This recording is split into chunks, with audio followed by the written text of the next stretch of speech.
Welcome to Suds and Country. This is part 2 of the Roy Clark interview. In 1962, you went back to Vegas. But Yeah. did you have an album out by then, or you didn't have a recording album by that time, did you? In 1962, I think I had my first album. Tip of my Lightning Fingers of Roy Clark. Lightning Fingers of Roy Clark. That was they signed me as an instrumentalist, Right. because they said they had so many singers that Ken Nelson said, if I go back and tell them I've signed another singer, it'll cost me my job. So he said, I know you like to sing, but we'll sign you as an instrumentalist, sure. and then we'll sort of come in the side door. And so the first album was Lightning Fingers of Roy Clark. Tips of My Fingers was a hit for you off that album. Then I did, because of the success of the instrumental album, I had a little prestige going with the record company, with Capitol Records, that Ken talked them into letting me do a vocal. Oh, vocal, sure. So Joe Allison found this song written by Bill Anderson, called Tips of My Fingers, and we recorded it, and it went right to the top of the charts. You recorded that with an orchestra and a string section? A full orchestra. Country music? I know it. I think there was... First, wasn't it? I think there was 30 people in that. It was so funny. We were standing in the... because Joe Allison really put it together. Yeah. And went to Ken Nelson, and Ken to give him the okay to schedule this single record. And so we were standing in Studio A at the Capitol Tower in Hollywood, and Joe and Ken Nelson and myself, and we're talking, and all of a sudden these musicians started piling in. Yeah. And Ken, he'd cut his eyes around, he'd look a little bit, Yeah, right. and here comes some more musicians. Right. And some cello players, some viola players. You didn't know this was happening? Oh, yeah, I did. You knew. But Ken didn't. Oh, Ken didn't. Oh, so Ken turned around to Joe and said, and he saw all those musicians, he said, I thought we were in Studio A today. And Joe had a little smirk on his face, and he said, we are. And Ken said, oh, no.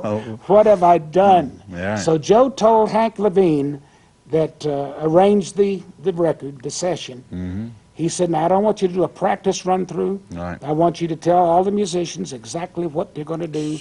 And I want Roy to sing it. First time that Ken hears it, I want him to hear it from beginning to end with no stops, no nothing. Amazing. And so we did it that way, and Ken come out, excuse me. That's all right. Put his arm around my neck. He said, I was scared to death. Yeah, I'll bet. He said, but don't worry, it's a hit. Is it? Yeah. Yeah, that's what you want.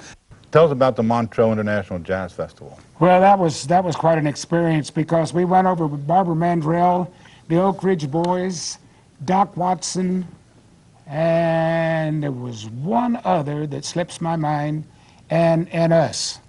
And then I was invited. That was the country night. Yes, you played with B.B. King. Then that night, go.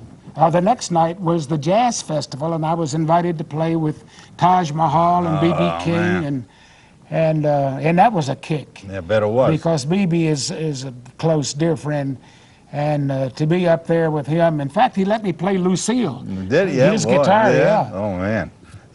B.B. King is, like you say, one of the top. Oh, yeah, he's one of a kind. 12-string guitar, rendition of Malagueña. That started, as like a lot of things that I do, happened one night when things were really, when the adrenaline was going, and there was a magic in the air. The audience and I were like so in tune that you could do no wrong. And I was playing in a little place in Safford, Arizona. And this doctor friend of mine who had come in every time I was there, he said, play Malagueña. I said, I can't play Malagueña. Malagueña, you play, it's a flamenco. Yeah, right. And so this went on all night. So finally I said, okay. And I just started playing it, because I'd messed around with it a little bit, and it tore the roof off. And so I kept it in.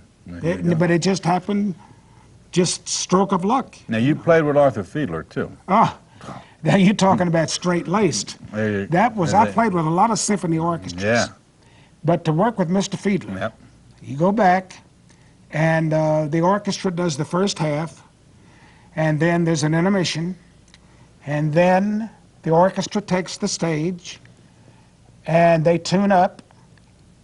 Mr. Fiedler walks out, The guest artist, me, walks out behind him. He goes to his podium. I go to the front of the stage. I bow to the audience. I bow to the concert master. Then I turn around and bow to Mr. Fiedler. Now, this is all without saying a word. Wow. And you know me. Oh, You know, I go, hey, how y'all doing? You know, let's That's get it. to There talking. you go. Sure. But I couldn't do anything until Mr. Fiedler raised the baton, That's so. and I nodded, and we began. And then after we did the first song, then I could start talking. Woody Herman, another one. You Oh, we were going to do a jazz an album together. together. Exactly. And never got around to it, and bless his heart, he passed away. And a lot of it is my fault. We just never worked out the schedule. He was working, I was working, and we never really got it together. I did a lot of concerts with him, Yeah. but we never got in the studio. Everything seemed to be such a landmark for you. You know, you played with so many people. You've been in so many places. It just amazes me. Now, how about the Walkway of Stars? On Hollywood. In Hollywood. Hollywood. That, boy, you talk about a man, kick to be kick. there with every great personality that has ever lived, from silent films to classical music to you name it, the absolute biggest names in the entertainment and associated entertainment field. And to be there, and I'm right across the street from the Grumman's Chinese Theater. And yeah, we went out for that celebration, and just incredible. I want to ask you, the Wax Museum. When you looked at yourself, was everything in proportion? I mean, did everything, did they do a good job? Yes, they did. The only thing is I went on a diet and lost weight, but the figure didn't. Okay. That's why I say it's in proportion to you, Right. I read a lot about you with the word goodwill and honorary. A lot Right. of goodwill. You spread a lot of goodwill around the world. I have been so blessed in my life. Yes, exactly. That, and it's not repayment. It's no way that you can pay back. No. But you can get involved with the world, and some of the most satisfactory things I've ever done has been involved in charity work, especially with kids. That was one of my questions coming up. What do you do with kids? Anything and everything. I work on behalf of St. Jude Sure. Medical Research Hospital in Memphis.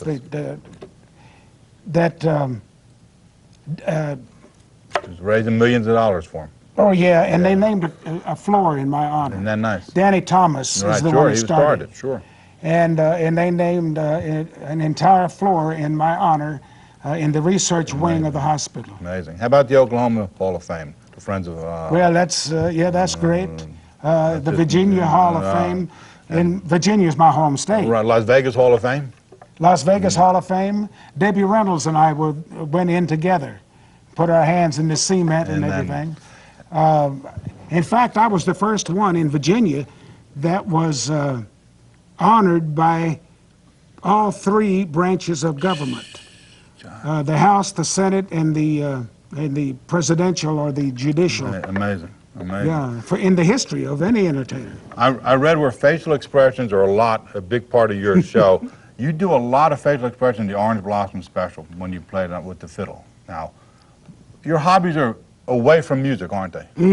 Well, yes, but I love to fly. You have a steerman.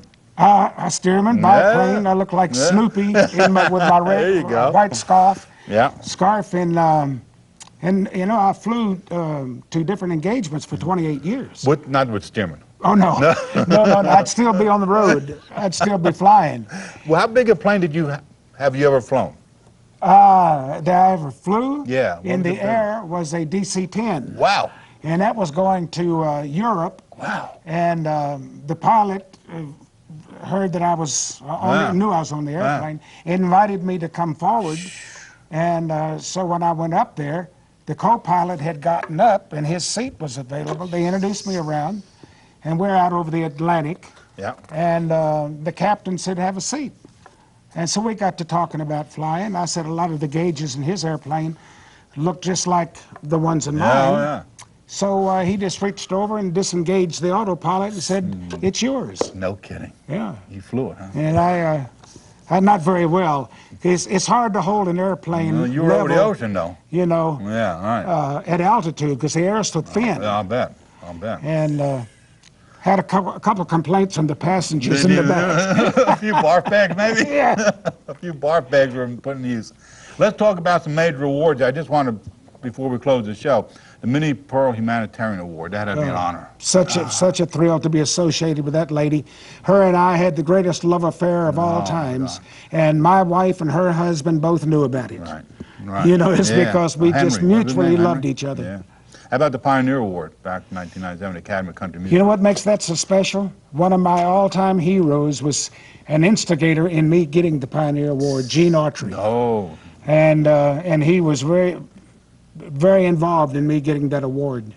and you went to Entertainer of the Year, you went to Entertainer of the Year, Lead Guitar Player of the Year, Comedy Act of the Year.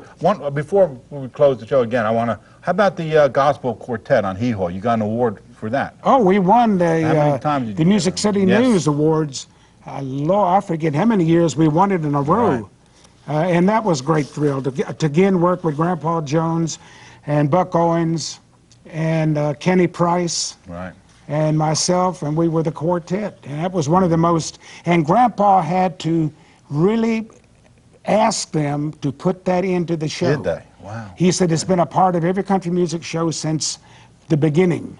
And the producers didn't want to do it, but he talked them into it, became one of the most popular segments of the show. Tell us about the Roy Clark Elementary School. What makes that so special is that the kids voted to name the school. And I was up against some pretty important people, and when those kids voted to name the school in my honor, that was such... Can you imagine a little kid like this say, I go to Roy Clark School? That's an honor, isn't that Yeah, something? no, that's just Especially about when as you good raise as so it much gets. money for the kids, you know, it has to be an honor for the kids. Oh, it is, yeah. Oh my gosh. Now, we're going to close, but we didn't even talk about you playing a cigar box, you know, when you were growing up, you know. Well, my dad We didn't made that talk- for me, yeah. I know. We didn't talk about you were making $2 when you played in his band, you know. There's so much that we can just talk about, you know, with Roy Clark. But before we close, give some advice to them young whippersnappers out there, how to Well, I think we hit it on a while ago. Be seen by as many people as you can. Don't worry about the paycheck, it'll come later. Just get all the exposure, watch everybody. You can learn from anybody, from a 16-year-old or a 40-year-old. They all have something to teach. And just pick up on everything that they have to offer. And you did it. Yes, I watched them. And I had an expression, I stole them blind. Yeah. But you went to fame in such a different way. You didn't have albums like today. You got to be on the charts. Got to have #1 Oh, record. yeah, you know, if you're not got on the number two. charts, forget it. Right. And you didn't have a record and you were going No. places. You were zooming in a different I've often said I hit every rung on the ladder. Right. I didn't jump from here to here No. to here. Yep. You climbed that ladder. Yeah, I did. Exactly right. And I learned how to perform that way. Yep. Too many of these young kids today, they go from obscurity to the hottest thing in music, and they have no experience. Exactly. They don't know how to get on stage and off. One question I ask these young whippersnappers when I interview them like I'm talking to you, how do you handle success? And they don't have an answer, a lot of them guys. Be grateful for it because it's temporary. There'll be more after you, and there's been more before you. You got it. You've got this time for you. Use it and enjoy it. When I was going to Nashville so much, you see one guitar player getting on the plane, another one coming off. That's exactly Ain't right. that the truth? That's it. Nashville Airport, boy, you see him going two directions. That's right. Well, I want to thank you for being on the show. It's been an honor to Thank have you. you. It's been an honor It's to have always Roy great Clark. to see you. You Let's bet. not wait so long next time. You got it. When you're in the area, Leo, we're coming back talking to Roy Clark again. We'll be there. All right.